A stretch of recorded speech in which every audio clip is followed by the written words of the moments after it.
comienza Entendiendo los Tiempos. Con ustedes, su anfitrión, Eduardo Saladín. Hoy en día existen diferentes puntos de vista en relación a cuál debe ser la participación de la Iglesia cristiana en la esfera política y ha habido muchas controversias.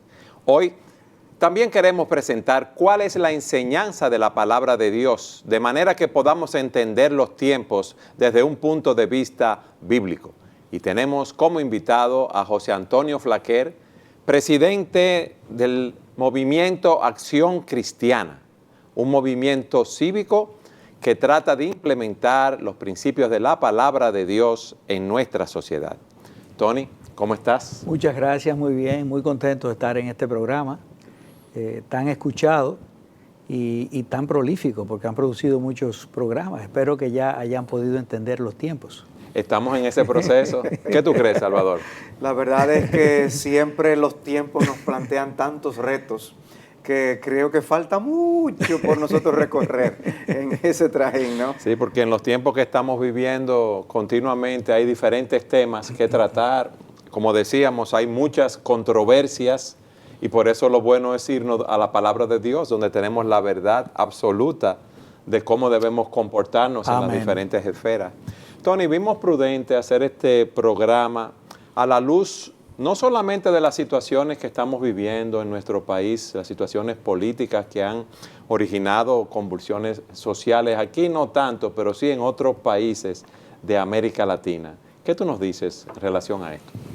Bueno, yo creo que es muy pertinente que la Iglesia aborde este tema, porque la Iglesia tradicionalmente en el mundo occidental había vivido una especie de burbuja, dado que la mayoría de los gobiernos y de las instituciones favorecían la cosmovisión de la Iglesia en cuanto a los valores. Anteriormente. Ha irrumpido en el mundo una revolución moral que está tratando de trastocar todos esos valores y, vamos a decir, como en el término de barcos se usa, desguazar las sociedades de sus valores cristianos. Desguazar un barco es dividirlo en pedazos. Partirlo en pedacitos, sacar las partes viejas, y ellos quieren como sacar de ese barco, de la sociedad, todo lo que tiene que ver con los valores cristianos. Pero para hacerlo, la forma no ha sido solamente en las academias y en los foros. Ellos están haciendo eso, están ganando, o sea, en cierta medida están peleando una batalla cultural, pero también están usando el arma política para poder silenciar la Iglesia, que es el enemigo a vencer, porque en el fondo realmente el muro de contención de esta revolución moral ha sido la Iglesia.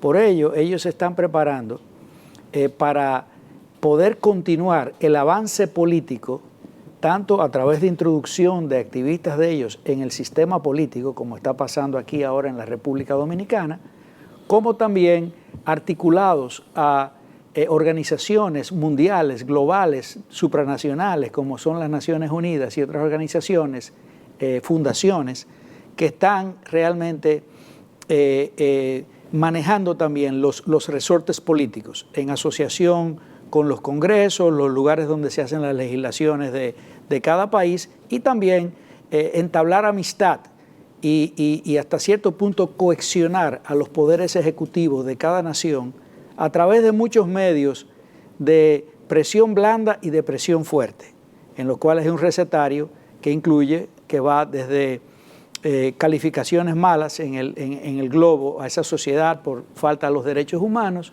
como también puede ir, acciones económicas en contra de ese país a través de organismos que ellos tienen insertados a esta revolución moral que controlan las finanzas corporativas mundiales.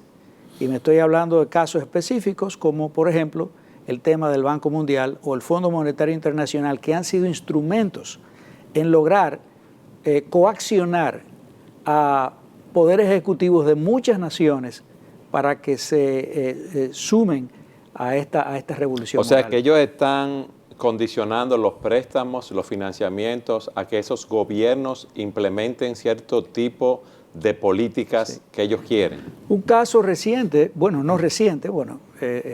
hubo dos casos que se dieron en Argentina, donde para poder renovar las líneas de créditos del Fondo Monetario Internacional, se les requirió a los gobernantes en 2 ocasiones, incluyéndole a Macri también, que tenía que avanzar todo el tema de la revolución moral, incluyendo el aborto. Recuérdate que en Argentina, por ejemplo, Macri fue electo sobre la base de un grupo cristiano importante, alianzas de la Iglesia Católica y de la Iglesia Evangélica, que llevaron a Macri al poder con la esperanza de que él fuera un freno a esto de la revolución moral. Y sin embargo, de golpe y porrazo, con una deuda de 15.000 millones de dólares sobre sus hombros, Macri tuvo que dar un giro y empezar a tratar de activar el aborto en Argentina, que hubo un debate a nivel global muy importante, que finalmente, gracias a Dios, el pueblo argentino se paró y pudo detenerlo, pero eso fue condicionado, el préstamo de Macri, a que hiciera concesiones en ese aspecto, o sea, que se sumara a la revolución moral. O sea, que parte de la estrategia que se está usando en Argentina y en otros lugares es el endeudamiento nacional para poder utilizar esa debilidad, sí, claro, y dar a torcer el brazo a todas aquellas normas que los cristianos amamos y que queremos que permanezcan en nuestros países. Y obviamente no nos estamos refiriendo a un poder político allá, aquí allá, simplemente que maneja esas instituciones como son esos fondos, las Naciones Unidas, etcétera. Es que hay poderes económicos con intereses económicos detrás que son muy poderosos y que nos controlan como si fuéramos marionetas en un sentido. O sea que a veces estos políticos hablan como si ellos tuvieran, oye, nosotros vamos a hacer y les daremos, y total, a la larga ellos mismos también están con los brazos amarrados porque tienen que hacer lo que otros detrás están diciendo que ellos hagan. Eso es correcto. Sí. Vamos de lleno a nuestro tema. A mí me gustaría que antes de hablar de la iglesia y del Estado podamos definir de la iglesia y la política. ¿Qué es la política? Bueno, podríamos dar una definición de la política como la ciencia que tiene que ver con el asunto de gobernar una sociedad o un Estado. Es lo que tiene que ver con gobernar una sociedad o un Estado. Sí, muchos lo definan como el arte de gobernar. O el arte, la ciencia, el arte, en otras palabras, tiene que ver con la habilidad de gobernar. Pero también hay una definición que yo quisiera compartir con ustedes que dice lo siguiente. A ver si la encuentro. El diccionario la define como la ciencia. Una disposición, y esta definición la traje porque hay miles de definiciones de lo que es la política, pero esta la traje porque concuerda mucho con el Tratado de Política de las Escrituras de Romanos capítulo 1, versículos 7, 1 al 7. Y dice lo siguiente: es una disposición a obrar en una sociedad utilizando el poder público organizado para lograr objetivos provechosos para el grupo. O sea, la idea es obrar a través del poder público organizado. Romanos 13 es el poder público organizado, es el gobierno que Dios instituye. Versículo 1 de Romanos capítulo 13. Para, versículo 3, lograr objetivos provechosos para el grupo. Y eso concuerda perfectamente bien con lo que es la definición bíblica de lo que es la política. Cuando hablamos beneficios para el grupo, estamos hablando para el grupo social, no para el grupo gobernante. El grupo social. Aquí lo interpretan mal en nuestro país. Que quitan esa palabra que es para el grupo social y lo dejan para el grupo. Sí. Que es lo que está pasando. Pero tú lo dejaste así, Tony, para el grupo, sí, debe ser para el grupo social. Dice obrar en una sociedad, ¿verdad? Sí. Eso fue lo que empecé. Sí, pero en una sociedad tú obras para los diferentes grupos y el grupo gobernante generalmente en nuestras sociedades resulta que disfrutan de todo el poder y de todo el dinero del cual se apropian, como vemos los casos de corrupción que continuamente se hacen públicos. Y muchas personas no tienen idea o no saben que Dios ha revelado en su palabra que el gobierno es una institución de Dios, creada por Dios. O sea, las personas piensan que esto es una especie de contrato social al estilo Jean-Jacques Rousseau, el filósofo francés. Pero realmente no. Dios dice que el gobierno es una institución divina, es algo que Dios aprobó, es algo que Dios hizo. Lo podemos encontrar rastros de lo que es el gobierno, aún en Génesis capítulo 9, versículo 6. Correcto.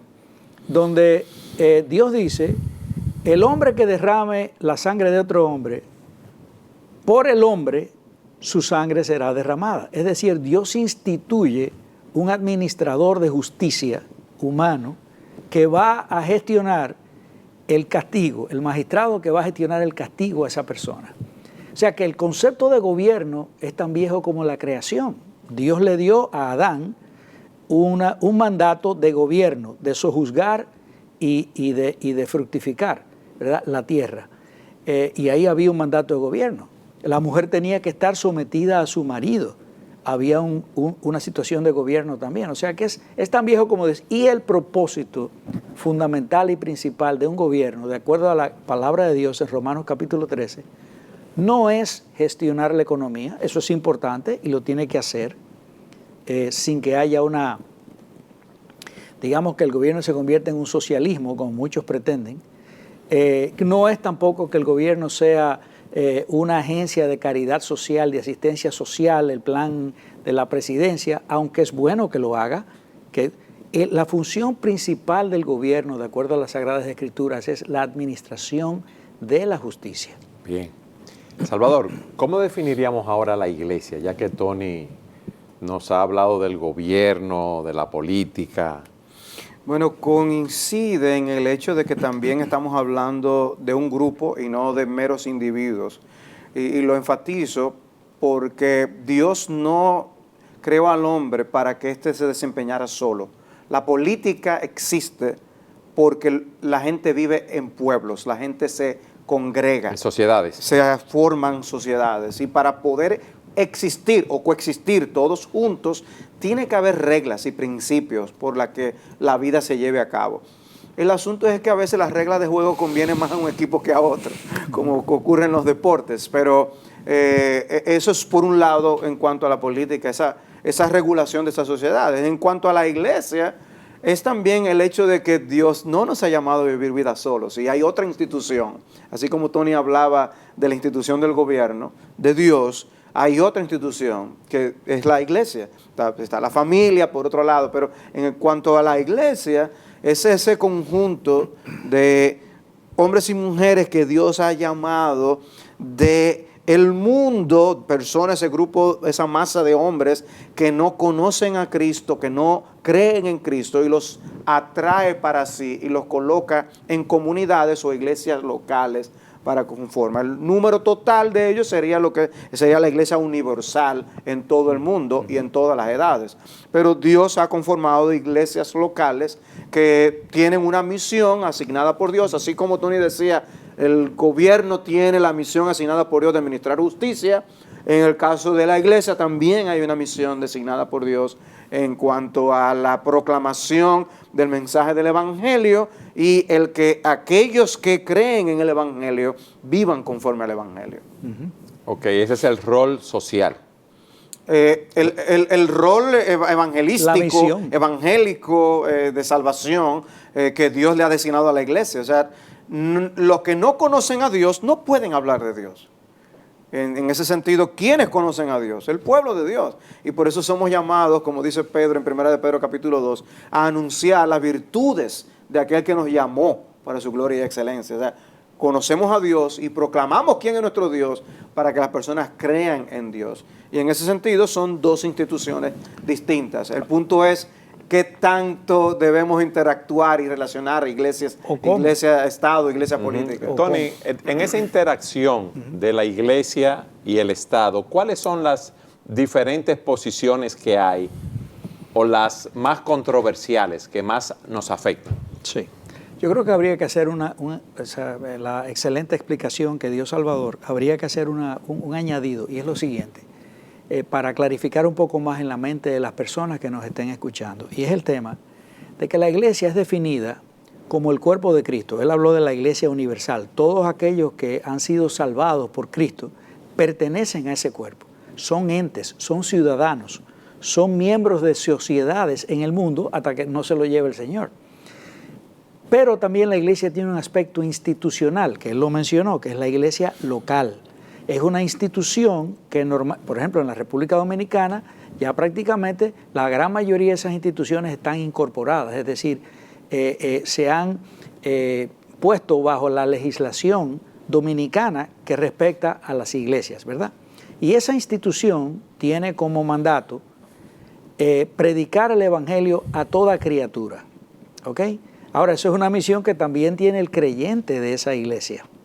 También la tiene, igualita. Dios manda, porque la iglesia somos nosotros, ese es el cuerpo de Cristo.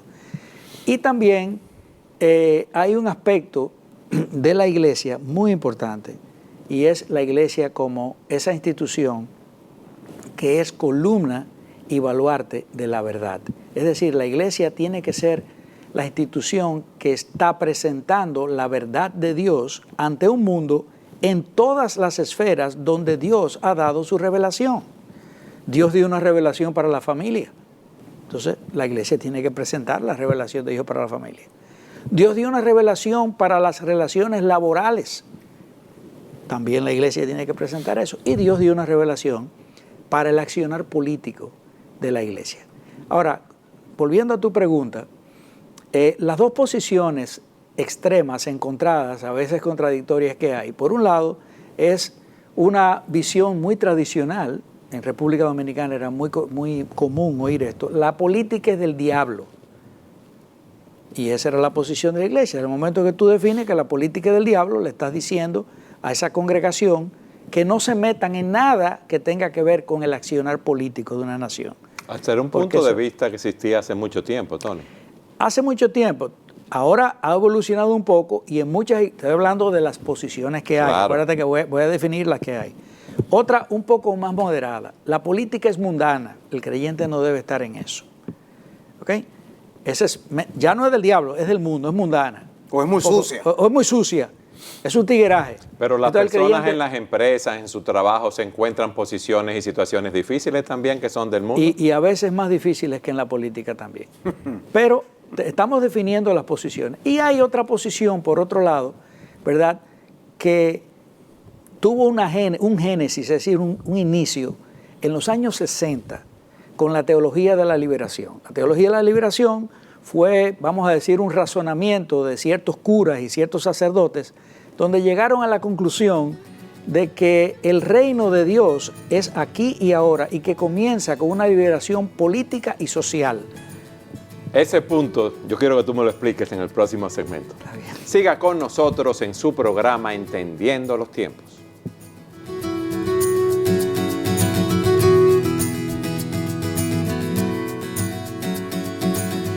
Tony, en el segmento anterior, antes de ir a la pausa, tú nos estabas hablando de la teología de la liberación.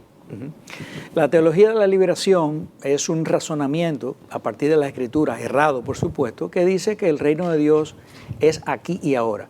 Y aunque el reino de Dios está presente ahora, pero el reino de Dios no va a tener su culminación hasta la venida de Jesucristo, donde el cristiano, sujeto a pasiones, sujeto al pecado, en un mundo caído, todo eso va a cesar y el creyente va a vivir, ¿verdad?, en una sociedad perfecta de justicia, en el reino de justicia que todos esperamos. Pero para ellos no debía interpretarse así. Teólogos como Leonardo Boff, por ejemplo, del Brasil, y otros, ¿verdad? Muchos sí, de ellos. Me parece en Nicaragua, en diferentes lugares. Sí. Teorizaron eso y decían que la verdadera liberación comienza con una liberación de la pobreza. Claro, desde que tú planteas eso, de que tú tienes que accionar aquí para formar el reino de Dios en esta tierra, tú estás haciendo una declaración política. Tienes que formar un movimiento de acción política para lograr eso que tú dices, y así se formó. Y en muchos casos revolucionarios. Así es. Exactamente, el caso de Camilo Torres, que fue a las guerrillas en Colombia, etcétera, etcétera. Ahora bien, vemos dos extremos aquí, de lo cual las Escrituras condenan ambos extremos, y ambos extremos están equivocados. La iglesia sí tiene, por las Escrituras, un mandato de interacción con el mundo y con la política. Porque el mundo, el cosmos, ese arreglo, ¿verdad?, que hay, tiene varias esferas. Entre esas esferas está la política. El Señor nos dijo: ustedes no están no son del mundo, pero ustedes están en el mundo y son, por mandato bíblico, somos luz del mundo y sal de la tierra. Nuestro mandato de parte de Dios es a interactuar con todas las esferas de la vida, incluyendo la política. Siendo luz y siendo sal. Y con eso nosotros estamos cumpliendo en parte con el mandato de que la iglesia debe ser columna y baluarte de la verdad. En ese sentido, la iglesia actual ha pecado en muchos aspectos, porque la iglesia no ha predicado todo el consejo de Dios a todas las esferas de la vida en la forma y en la manera en que lo debió haber hecho. O sea que la iglesia debe proclamar el evangelio, predicar a los pecadores que se arrepientan de sus pecados, crean en el Señor Jesucristo para la salvación de sus almas y ser así librados de una condenación eterna. Ese es el mensaje prioritario. Pero debemos también enseñar todo el consejo de Dios. Amén. O sea que en ese sentido, recuerdo al apóstol Pablo, por ejemplo, hablando en Hechos, ¿no? Hechos en este caso tengo Hechos 24, hablando con Félix. Y dice allí en ese texto, interesante, ver al apóstol Pablo de tú a tú con un gobernante.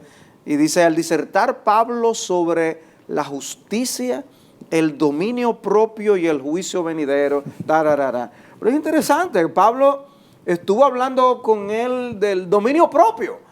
¿Tú te imaginas que nosotros hablemos con todos nuestros líderes políticos del dominio propio? Y de la justicia. Iba ahí, pero quiero imaginarte conversando del dominio propio. El cristianismo, las iglesias, predican un mensaje con valores. Y una sociedad con valores va a ser diferente a una sociedad sin ellos. Tomemos el caso de lo que es Corea del Norte y Corea del Sur. Hay dos sistemas políticos completamente diferentes. Nosotros como cristianos debemos estar interesados en que nuestros países nunca lleguen a ser una Corea del Norte. Porque no es que Cristo no pueda alcanzar a las personas en medio de cualquier sistema, pero se torna difícil que una nación así envíe misioneros, que las iglesias florezcan. En cambio, Corea del Sur... Que queden vivos inclusive. Exactamente. Corea del Sur, sin embargo, es otra cosa. Y obviamente cada uno tiene los valores según lo que las iglesias pueden o no pueden hacer. Y la Biblia nos manda a orar a Dios que nos permita vivir quieta y reposadamente con toda honestidad para que el evangelio pueda ser predicado con libertad. Así es. En ese sentido, es lo que estoy diciendo, vamos más allá que meramente predicar un mensaje de salvación desligado completamente de lo que es la vida en orden aquí en la tierra. Y tenemos ejemplos en las Escrituras donde profetas hicieron amonestaciones proféticas y predicaron combinando a los gobernantes a proteger la viuda, a proteger el huérfano, a hacer justicia, a no oprimir el pueblo. Eso lo vemos en Ezequías, sí, en Isaías y en muchísimos de los profetas menores. O sea, el consejo de Dios incluye amonestaciones a los gobernantes y a los gobiernos. Eso es lo que le pasó a Juan el Bautista, que le cortaron la cabeza por denunciar a un rey lo que no estaba bien. Y aún a las autoridades, porque él le dijo a los soldados, conténtense con su salario y no extorsionen a la gente. Eso era un mensaje político porque eran autoridades que estaban ahí también. O sea que nosotros vemos la Escritura plagada de ejemplos donde hay que predicar el consejo de Dios. O sea que podemos predicar contra la corrupción. Evidentemente, yo creo que sería un pecado no predicar contra la corrupción. Yo creo que eso coloca un púlpito en pecado cuando esa persona no enseña al pueblo sin tener que hacer proclamaciones políticas, porque eso no es la función de la iglesia. Sin tener que estar dando pullas, como decimos los dominicanos, insinuaciones de cuál es el partido por qué hay que votar. No tenemos que hacer eso. Predica el evangelio y el evangelio va a formar mentes que supuestamente, de acuerdo a Romanos capítulo 12, 1 al 2, esa mente, ¿verdad?, va a ser transformada mediante la renovación de entendimiento. Pero lo que pasa es que a los gobiernos no les conviene eso, Tony. Porque vemos una renuencia a que el pueblo sea educado y sepa tomar decisiones, y es mejor mantenerlos dándole chucherías para que ellos continúen votando por ellos. El gran peligro de un gobierno injusto es una población informada y con una conciencia clara. Y eso es lo que yo creo que se puede hacer desde los púlpitos en la República Dominicana. Yo tengo la convicción de que la gran reserva moral de la nación, aún en la política, está en la iglesia. Y que los púlpitos pueden ser medios por el cual nosotros logremos una gran transformación política nacional. Si aquí hay, por ejemplo, en República Dominicana, y eso pasa en otros países de América Latina, Centroamérica hay países que ya casi la mayoría de sus naciones son cristianas, verdaderos cristianos. Pero aquí decimos que hay 2 millones de evangélicos, de los cuales puede ser que haya en condiciones de votantes, la gran mayoría, ¿verdad? Puede ser la gran mayoría. Mira, solamente con la mitad, una cuarta parte de un registro de votación de personas evangélicas informadas, con una conciencia clara y limpia, pueden hacer una revolución nacional, traer gobiernos más justos. Revolución tú te llamas un cambio, revolución, no una revolución, una guerra, exacto. porque las revoluciones no son necesariamente malas si traen justicia. Tú puedes tener un gobierno establecido que sea muy injusto, eso no es difícil de ver alrededor nuestro, pero tú puedes tener una revolución, lo que es el cambio, la transformación de una nación. Cuando esa nación empiece, se le quite la venda de los ojos y ellos empiecen a evaluar y a valorar esos políticos de acuerdo a las Escrituras. Si predicamos la palabra tiene instrucciones muy claras para lo que es un líder a la manera de Dios. Yo tengo una pregunta aquí, Tony. La iglesia debe enseñar la palabra de Dios, proclamar los misterios del Evangelio, pero ¿hasta qué punto la iglesia como institución debe denunciar esas cosas que están malas? Sí. ¿Y en qué medida compete a los cristianos que han sido instruidos denunciar esas cosas que están malas? Yo creo que si la iglesia pone en la conciencia de los creyentes el pecado grave que es atentar contra la paz, la seguridad y el bienestar económico de una nación originado en un gobierno injusto, esos ciudadanos, Romanos 12, informados, deben ser transformados. El problema es que aquí recibimos información y no somos transformados. Eso es un cuestionamiento que hay que hacer a la iglesia. ¿Por qué si se predica en los púlpitos de la santidad de la vida, por qué si predicamos en los púlpitos de la santidad del matrimonio entre un hombre y una mujer, por qué muchos creyentes dan su apoyo a políticos que tienen una agenda que favorece todo lo contrario a lo que dice la palabra de Dios? Porque sus entendimientos han sido informados, pero ellos no han sido transformados. ¿Qué pasa ahí? ¿Dónde está el problema?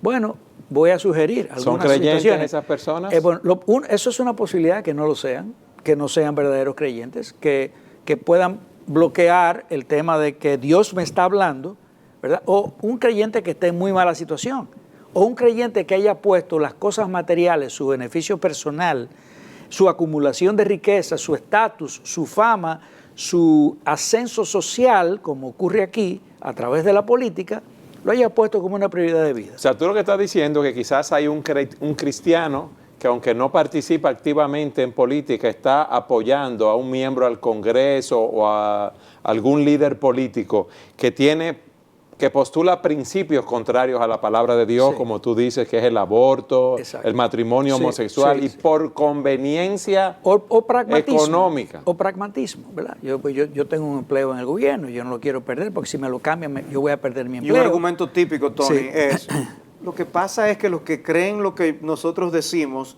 no tienen ninguna oportunidad. Exacto. Yo, para no votar mi voto, lo voy a mejor a dar a tal candidato, aunque no piense exactamente como yo, pero yo Eso creo es que eso es una forma de pensar muy es un incorrecta. pecado, porque pero no es lo mismo Sí. que yo tenga un Senado en el que no haya ninguno que piense como la palabra de Dios manda, a que haya un miembro en el Senado que sí lo tenga, o dos, Amén. o en la Cámara de Diputados. No es lo mismo que no haya ningún creyente allí, a que hayan 2, 3, 4 y 5, ¿verdad? que Y no? nosotros, si somos hombres de fe, como debe ser un creyente, nosotros tenemos que hacer lo correcto y dejarle a Dios los resultados. Se Amén. supone que un Amén. voto es un asunto de conciencia. Yo debo asunto de conciencia. votar por alguien Sin embargo, que me represente. ¿qué otra cosa pasa aquí? Bueno, también hay otro elemento importante que debemos analizar. ¿Por qué hay esa disasociación entre personas que dicen ser creyentes, entre su voto por una agenda contraria al cristianismo y lo que él dice que él es, un creyente? Otra razón también es los malos ejemplos que ven alrededor de ellos, en líderes cristianos también. Muchos líderes que tienen ese mismo tipo de, digamos, de contradicción en su vida y están liderando movimientos importantes religiosos y son ese ejemplo. Entonces la gente que está abajo dice, pero mira, pero mi pastor, mi obispo, mi qué sé yo qué. Está apoyando a tal o cual candidato. Y él no tiene problema con eso. Debe ser que eso es la forma correcta de actuar, ¿verdad?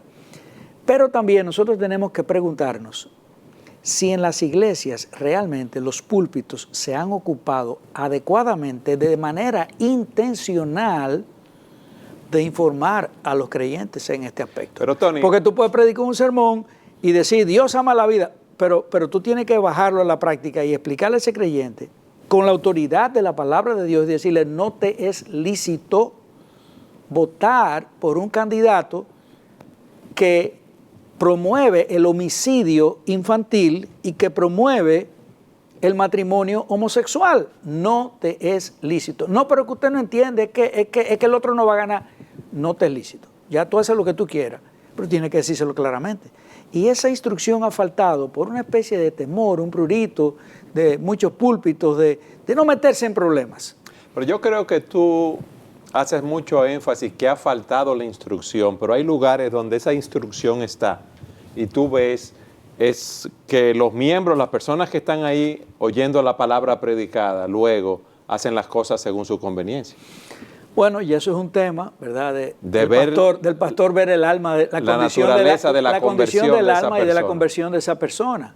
Pero un creyente es alguien que ama la verdad de Dios.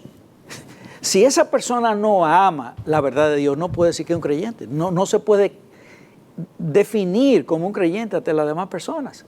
Entonces esa es la gran contradicción que muchas veces en el mundo uno ve. ¿Entiendes? Yo tengo un amigo que está metido en política y es una persona que se autodefine como cristiano, y me dijo que él iba a apoyar un candidato X, y yo le dije, pero mira, tú no ves que ese candidato está apoyando el aborto, apoyando el matrimonio homosexual, apoyando toda la agenda de la revolución moral.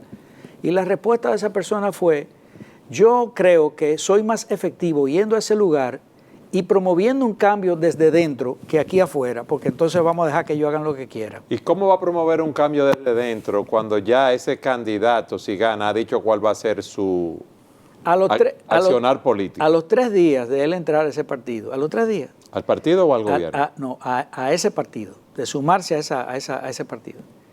Esa persona mandó al Congreso a votar apoyando el aborto.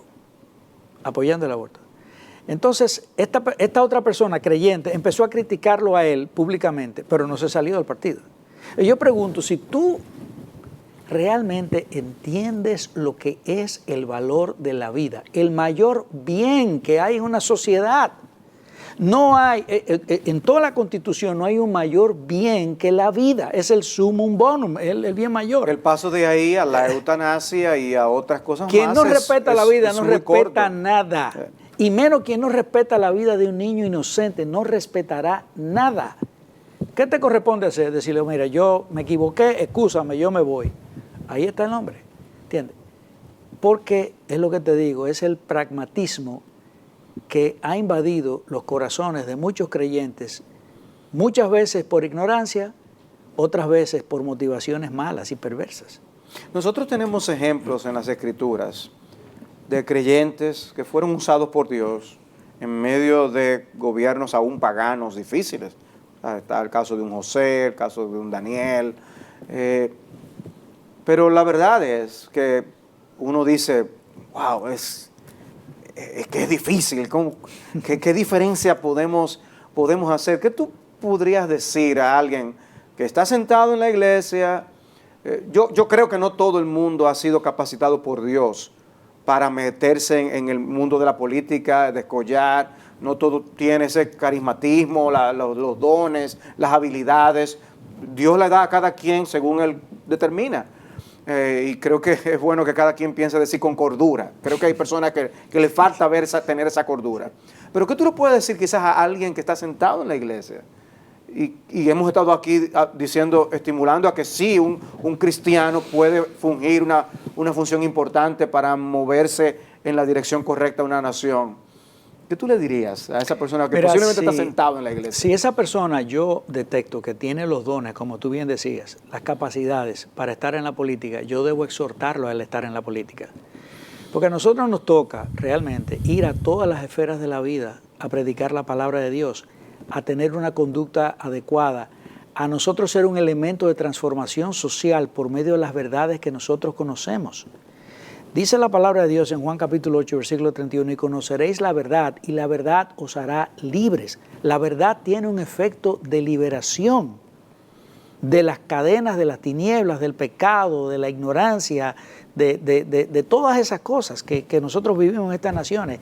Ese creyente tiene que ir allí a ser luz del mundo y sale de la tierra.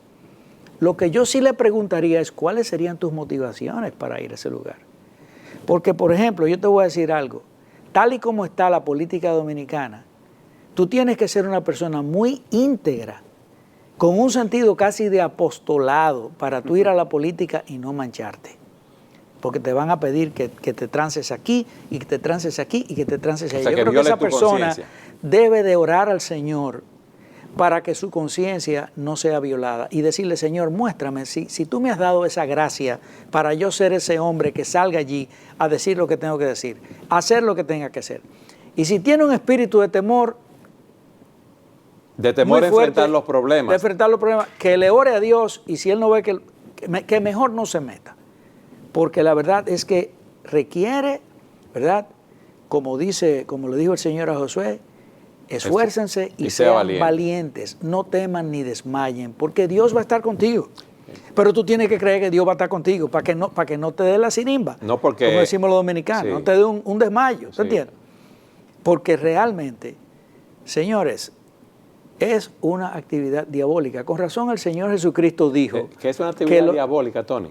Lo que hay enfrentar en esa esfera, mundo. Lo que hay en esa esfera, enfrentar ese mundo realmente es enfrentarte a la corrupción, a mentiras. A algo diabólico. Sí. El Señor bien lo dijo. O sea, fíjate, cuando Satanás trata con Cristo en la tentación en el desierto, dice, yo te voy a los reinos de este mundo, a mí me han sido entregados.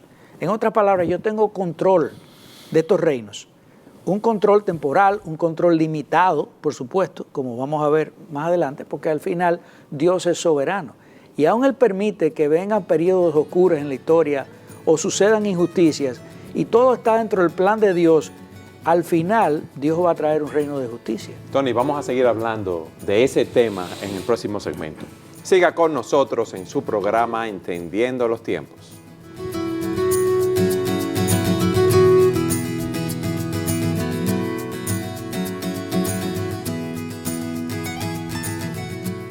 Tony, ¿cómo puede la iglesia influir como institución en la política? Bueno, la iglesia tiene realmente el material para hacer una revolución copernicana en una sociedad y en la política. Cuando hablamos de una revolución copernicana, quiero decir traer un cambio sustancial. Estoy refiriéndome a Copérnico, ¿verdad?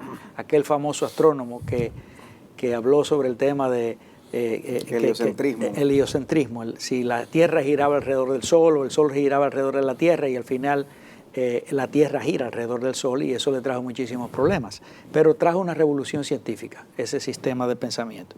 Entonces yo creo que la iglesia puede influir primeramente usando el arma más poderosa que tiene la iglesia, que es la verdad de Dios. Eso es el arma más poderosa.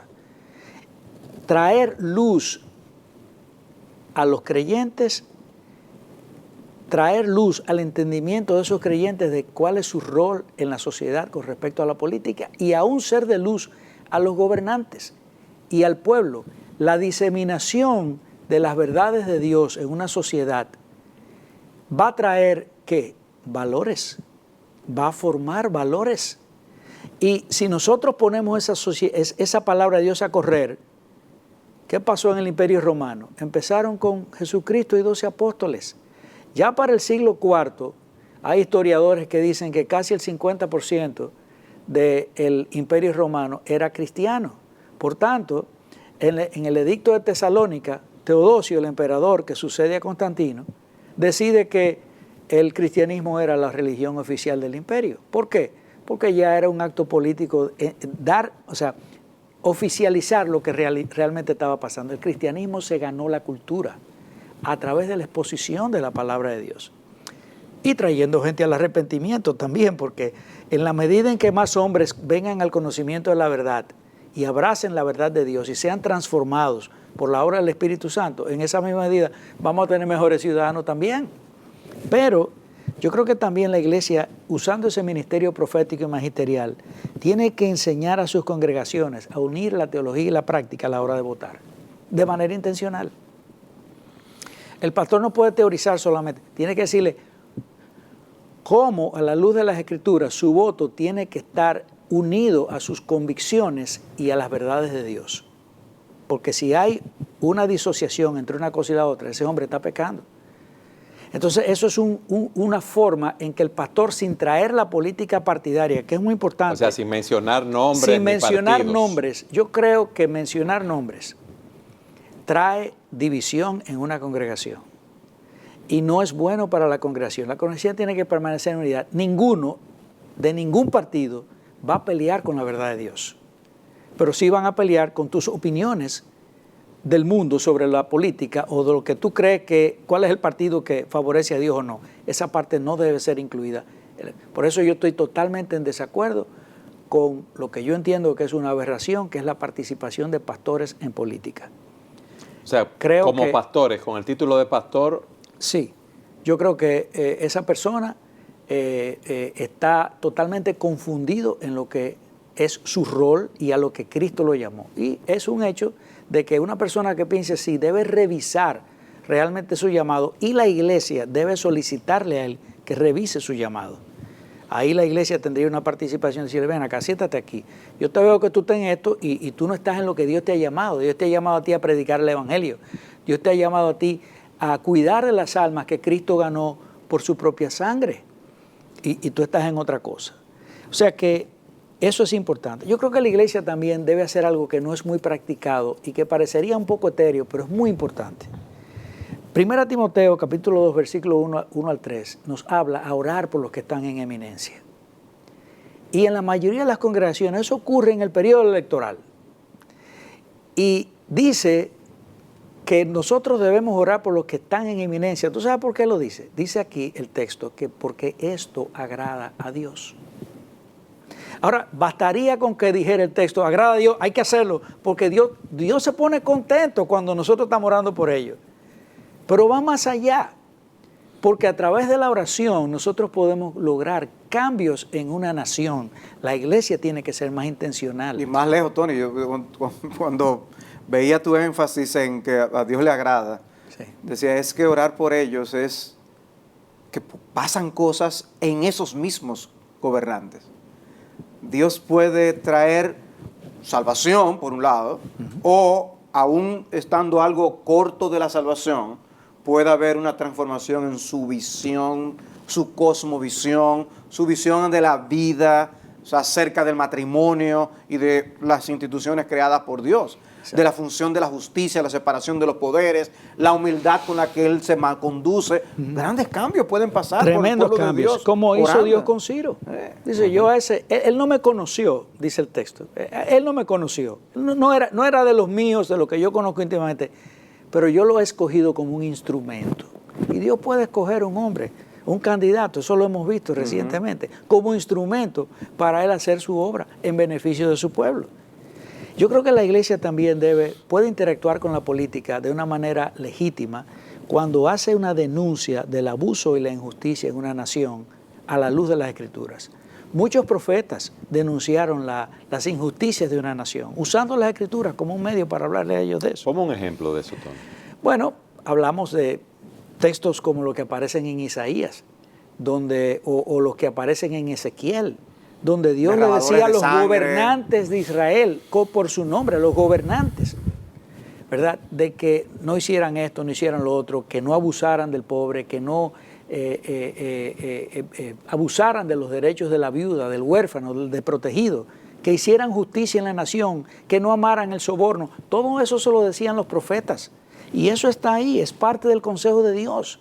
Y debemos predicarlo. Ahora, no sería correcto que sin prueba nosotros digamos, porque fulano estaba metido en un escándalo. Eso no es la función del pastor, es hablar la palabra de Dios y dar los principios y dejar que los creyentes Romanos capítulo 12, versículos 1 y 2, hagan estas aplicaciones a la vida que le está rodeando.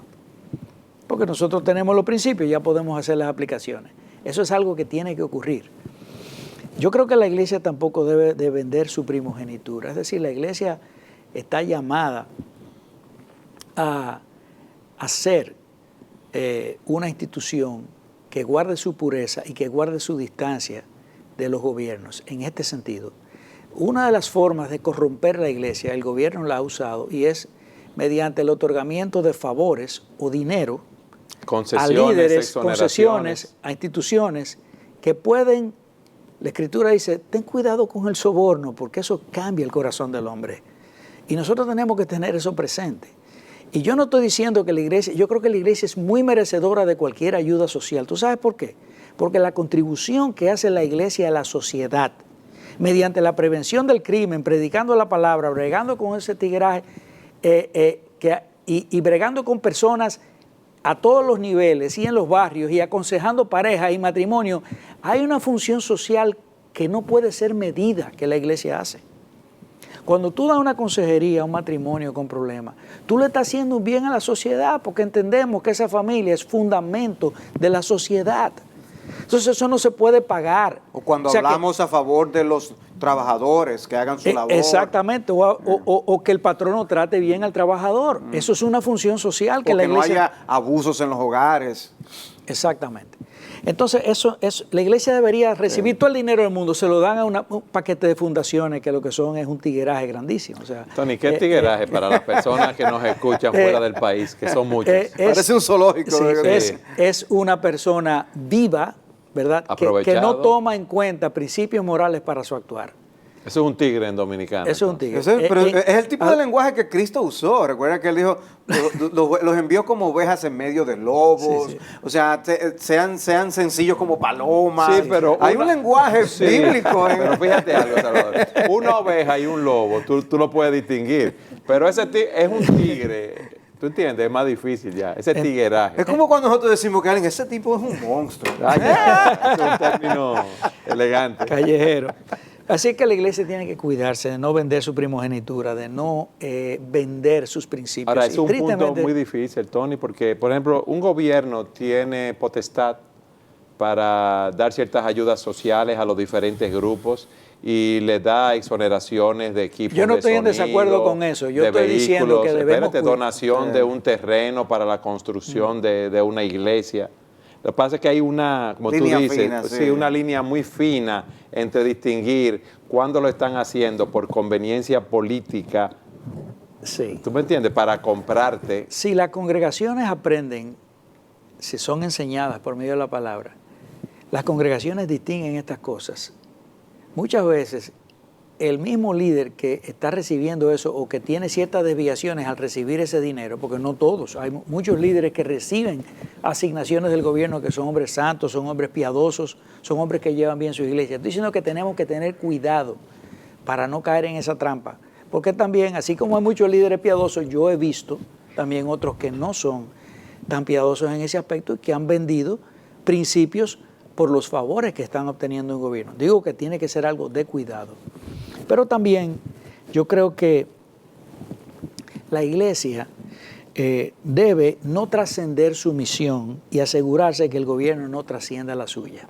O sea, no traspasar el ámbito en el cual ¿Cuál es la misión de la iglesia? Predicar el evangelio, ser la columna y baluarte de la verdad. La iglesia como institución. Los creyentes, bueno, ellos pueden participar en la política, pero la institución tiene que entender que la iglesia no es un comité de base.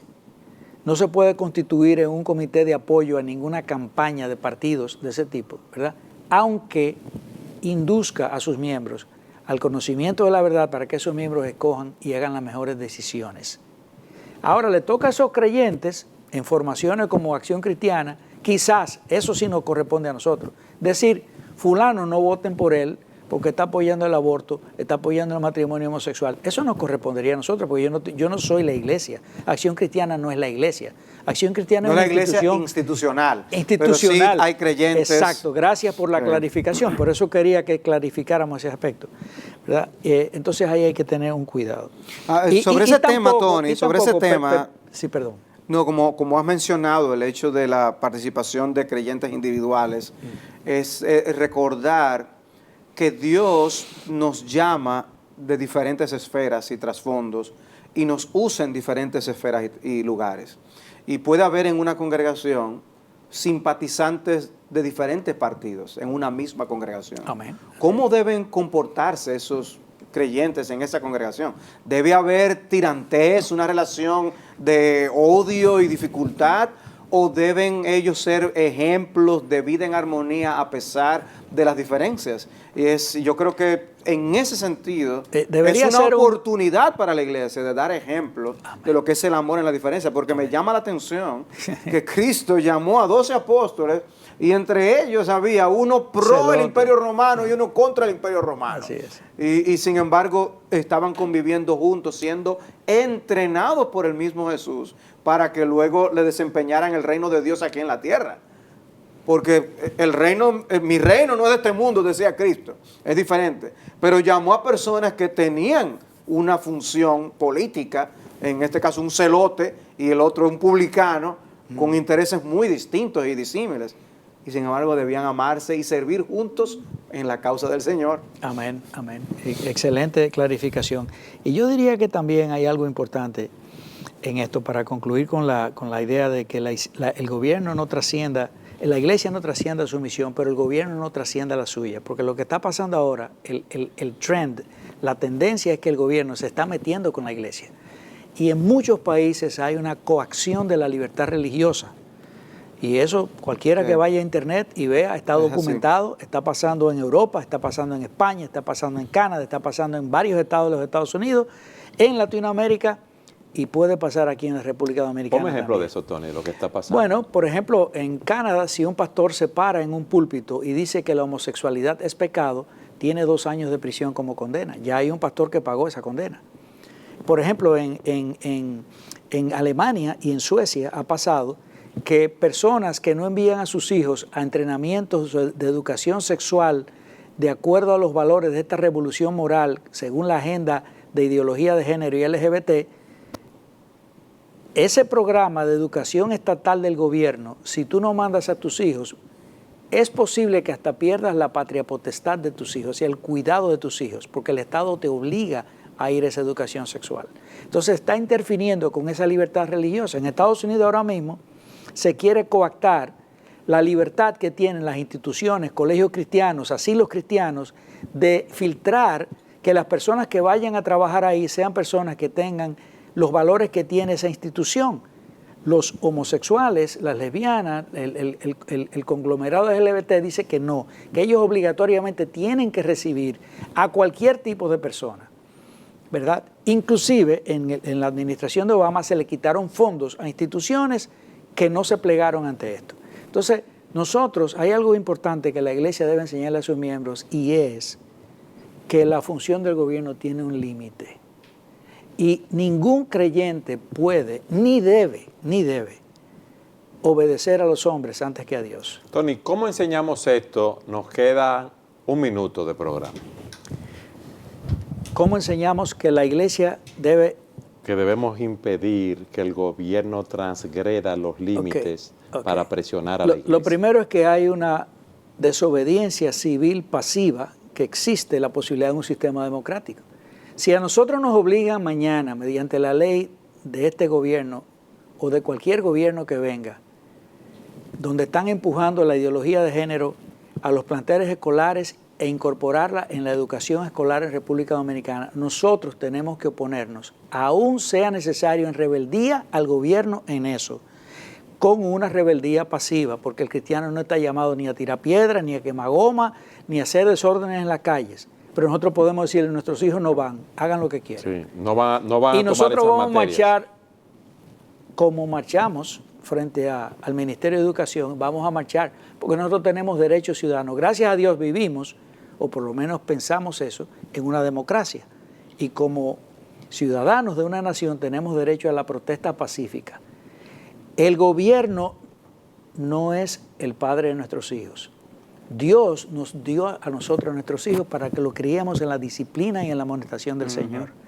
Y si ellos nos dicen que quiere ser el papá, nosotros le vamos a decir no, hasta aquí llegó tu función. Nosotros vamos a obedecer a Dios antes que a los hombres. No importa las consecuencias. Y repito esto porque estamos en tiempos donde vamos a tener que decir no importan las consecuencias. Vamos a obedecer a Dios antes que a los hombres. Amén. Tony, gracias por tu participación. Yo creo que ya a la luz de las Escrituras ha quedado bien claro, en la medida de lo posible, cuál es el rol de la Iglesia y su participación en la política en nuestros países.